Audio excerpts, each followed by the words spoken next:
Right. So now that we're done with the causes of both salinity and waterlogging, we'll now move towards the remedial measures. कि इनको ख़त्म करने के लिए क्या क्या तरीक़ेकार हैं जिनको इस्तेमाल किया जा सकता है. So without any further ado, first of all drainage क्यों? बिकॉज देखिए, अगर आपकी फील्ड वाटर लॉग्ड है, इसका मतलब है कि पानी जो कि एक्सेसिव उसके ऊपर खड़ा है, उसको निकालने का या उसको निकलने का कोई पैसेज वे मिल नहीं रहा. ठीक है, तो आप उसको इंटरवेंशन करके आप उसकी ड्रेनेज जो है वो बेहतर करेंगे. Drainage of the irrigated land remove the excessive water from the soil and eradicate the excessive soil from water. Please, I beg your pardon. Removal of salt from the underground water makes the crops more cultivable. इसका एक तरीक़ेकार जो कि अमूमन देखा जाता है, that is आपके वो पंप्स लगे होते हैं कभी कभार फील्ड्स के अंदर, या कि एक्सेसिव वाटर को पंप कर रहे होते हैं, बट उसमें भी मसला ये होता है कि वो एमलेसली पंप कर रहे होते हैं. ठीक है, फिर कुछ जगह पे होता है कि जहाँ पे वाटर लॉगिंग का खर्चा होता है, वहाँ पे आप ट्यूबवेल लगा देते हैं, आप पानी को वैसे ही जो है निकालना शुरू करते हैं, you start using for domestic use. वो दोनों तरीक़ेकार ठीक है. बेहतर तरीक़ेकार बहरहाल वो ट्यूबवेल वाला है कि एटलीस्ट उसमें आप यूज़ तो करें ना पानी को. फिर एक आ जाता है बायो ड्रेनेज थ्रू फॉरेस्टेशन. अब this is where a very important point comes in play, and that is the role of deforestation in both water logging and salinity. देखिए, फ्लडिंग हो, कुछ भी हो, एक बड़ा बेसिक प्रिंसिपल है कि जहाँ पे दरख्त होंगे वहाँ पे दरख्त जो हैं मिट्टी को भी रोकेंगे, मिट्टी को डिस्पर्स होने से रोकेंगे. और अगर पानी आता है और तेज़ पानी आता है in the form of flash flood, तो उसको भी वो रोकने की सलाहियत रखते हैं. It can absorb water, it can utilise water in a lot of ways. ठीक है, so bio drainage through forestation यानी proactive plantation of water intensive trees plants in water logged areas to begin with. जहाँ पे water logging हुई हुई है, आप वहाँ पे ऐसे ट्रीज़ का को प्लांट करें, ऐसे प्लांट्स को प्लांट करें जो कि पानी एक्सेसिवली इस्तेमाल करते हों. एग्जाम्पल यूक्लिप्टस की है, पॉपुलस की है, कैसुइना की है और बेम्बूसा की है. These are some of the species that can be planted in water logged areas. और ये ऑटोमेटिकली पानी का चूँकि इस्तेमाल ज़्यादा करते हैं, तो जहाँ पे वाटर लॉगिंग हुई होगी उसको वो ड्राई अप करने के लिए कारआमद साबित हो सकती हैं. फिर अगर बात करें कंट्रोलिंग सीपेज थ्रू कैनाल्स. ठीक है, देखें, अगर आपको याद हो, मैंने आपको बताया था वाटर लॉगिंग पहला एक जो मसला था जिसकी वजह से हुआ था, that was because of seepage. ठीक है, lining the canal water, example बोलो कि सलमान की, उसको आप लिंक को आप लाइन कर देंगे, इंट्रोड्यूसिंग इंटरसेप्टिंग ड्रेन आप प्रॉपरली जो है सीमेंट करें. जो नए तरीक़ेकार हैं जिसके अंदर आप बाकायदा आप एक पूरा स्ट्रक्चर खड़ा करते हैं, स्टील स्ट्रक्चर भी इन्वॉल्व होता है उसके अंदर, लाइनिंग होती है प्रॉपर, उसके बाद जाता है. अब हमारी जो किनाल है लाहौर की, ये तो अंग्रेज़ों ने बनाई हुई थी. ठीक है, कॉलोनियल एरा की ये किनाल है और ये बहुत पुरानी हो चुकी हुई है. इवन अगर भी आप अभी भी आप उसको ड्राई देखते हैं तो उसकी लाइनिंग के अंदर काफ़ी जगह आपको लाइनिंग मिसिंग नज़र आ रही होती है, which is very problematic and it does lead to water logging. ठीक है, फिर एक और तरीक़ेकार होता है, that is introducing intercepting drain. होता क्या है, इसका क्या मतलब होता है, जैसे फॉर इंस्टेंस ये कैनाल की लाइन जा रही है. ठीक है, अब आपको है कि यार वाटर लॉगिंग हो सकती है. वाटर लॉगिंग कहाँ कहाँ हो सकती है? वाटर लॉगिंग ऐसे साइडवेज वाटर लॉगिंग होती है ना, उसको कैप्चर करने के लिए आपने क्या की, कैनाल बना दी. यहाँ पे आपने एक छोटी सी कैनाल बना दी. These are known as the intercepting drains. कि पानी अगर यहाँ से आ भी रहा है तो वो इधर जाके कैच कर लिया जाए और पानी ज़ाया ना हो. ठीक है, ये एक बहुत इफेक्टिव तरीक़ेकार है. Extremely good results for the reach where canal run in high embankments खसूसन. फिर एक सेक मुझे दीजिए.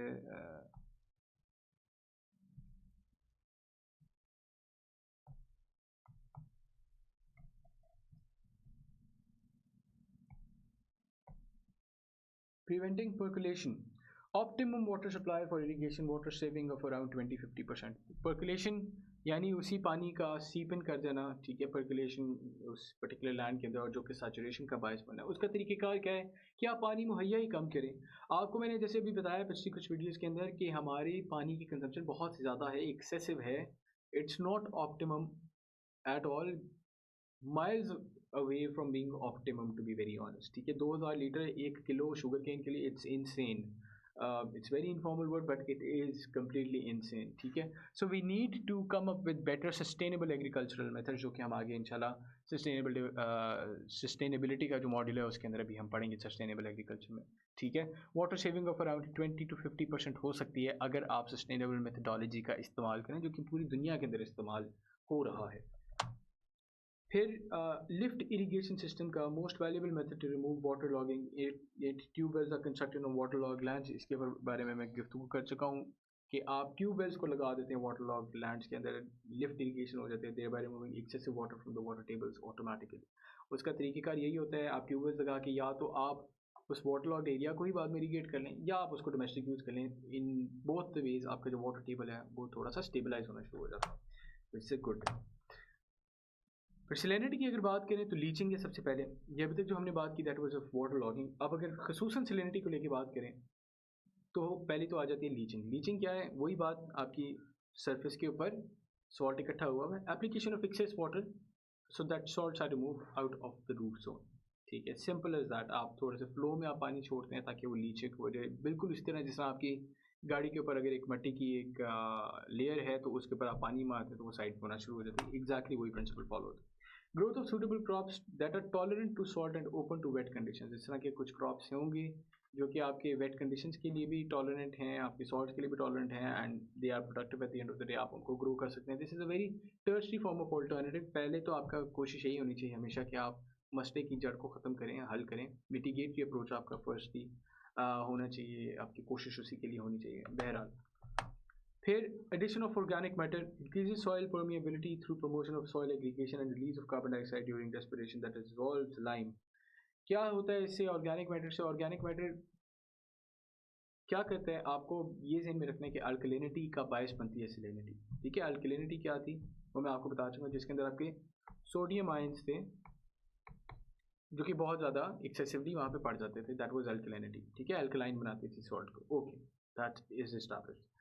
अब मैंने आपको बताया था कि अल्कलिनिटी का ही ऑपोजिट वर्जन होता है एसिडिटी। ठीक है, and this is all this that I am speaking right now is for the non technical people, because for technical people it is self explanatory. ठीक है, सोडियम पॉजिटिव आयंस या any positive, ठीक है, इसको आप कह सकते हैं हेड ऑन इसके साथ कोलाइड क्या करता है, that is carbon dioxide. Why? Because CO2 is acidic.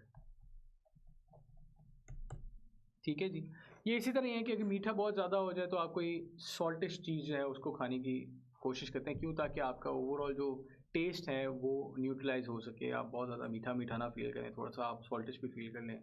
So like ये बिल्कुल वही मंतक है जो कि हमारी लाइफ में भी बहुत जगह पे इस्तेमाल हो रही होती है, that you bring to opposites together so that the situation is neutralize. Exactly this is what is going to happen through the application of organic matter.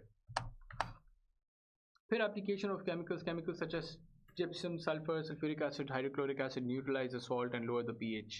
क्या हो रहा होता है? ये वही बात है कि आपकी बिल्कुल वही बात जो मैंने अभी पीछे की है, सिर्फ फ़र्क ये है कि इसके अंदर हमने आपके मैन्यूर को और जो एनिमल वेस्ट है उसको साइड पे करके हम जिप्सम की, सल्फर की, हाइड्रोक्लोरिक, सल्फ्यूरिक एसिड HCl की बात करें। At the end of the day what we are doing the same, we are repeating the same methodology of neutralizing the alkaline conditions with acidic conditions. That's it. That's what we are doing.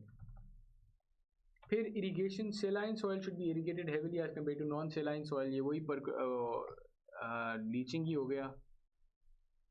ठीक है, और soil में भी irrigated before planting to leach out the salts into the soil, then again the same thing। फिर special tillage practices होती हैं। tillage क्या होती हैं? And this is something that is then again a little tertiary but then again important if you talk from paper point of view, because ये आपको distinctive बना सकती है पेपर के अंदर इस तरह की बातें करके। टिलेज होती है अब टिलेज क्या होती है? टिलेज होती है, आपने देखा होगा आपके घरों में जब माली आता है, आपके घरों में जब माली आता है तो माली आके पहले ज़मीन को खोदता है, ऐसे ही है ना, ज़मीन को खोदता है, उसके बाद जाके सीड डालता है और फिर करता है। ये इसको कहते हैं टिलेज। ठीक है, this is known as tillage. अब टिलेज में भी बड़ी ऑप्टिमम किस्म की टिलेज, और टिलेज की भी एक अलग साइंस है। ठीक है, देयर आर सर्टेन मेथडोलॉजी जिसके तहत आप सैलिनिटी को भी रिड्यूस कर सकते हैं। तो हमारे लिए for us we only need to know that they are special tillage methods, they are special tillage practices. उन स्पेशल टिलेज प्रैक्टिसेस जिसके अंदर deep ploughing, seed bed preparation are necessary for saline soil. यानी deep ploughing आप करते हो, आप पहले तो होता है ना ज़मीन के ऊपर बस थोड़ा सा आपने वो खोदा और आपने बीज डाल दिए, नहीं, आपने सैलाइन सॉइल के लिए करना है कि आप you go deep.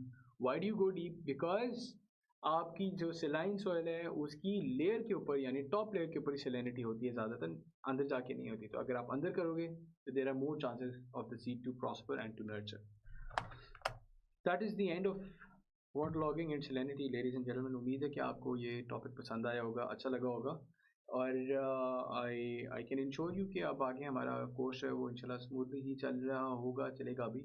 Next up we will be discussing air pollution with specific emphasis on smog season भी आ गया है, तो हम उसको डिस्कस करेंगे। It will be followed by solid waste management with a specific with an emphasis on hazardous waste and its management, and then we'll move forward with the sustainability module, उसके अंदर दो तीन चीज़ें डिस्कस करने वाली, and then lastly EIA and SEA उसको हम discuss करेंगे। So as I've said before, as I'm saying again, we're almost done with the course।